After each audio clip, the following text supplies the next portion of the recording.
पकड़ा गया। आज तू मेरे हाथ से बच नहीं सकता। अरे बिल्ली बहन, पहले कुछ सोच लो। मारने से पहले तुम्हें एक काम करना पड़ेगा। क्या मतलब?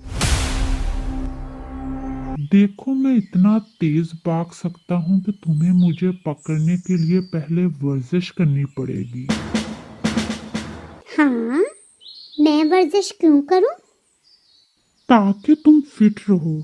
देखो, अगर तुमने मुझे पकड़ लिया तो मजा खत्म, मगर अगर तुम थोड़ा सा दौड़ने की प्रैक्टिस करो तो तुम्हें और भी चूहे पकड़ने में आसानी होगी। हाँ, ये तो सही कह रहा है। ठीक है, मैं पहले वर्जिश करती हूँ।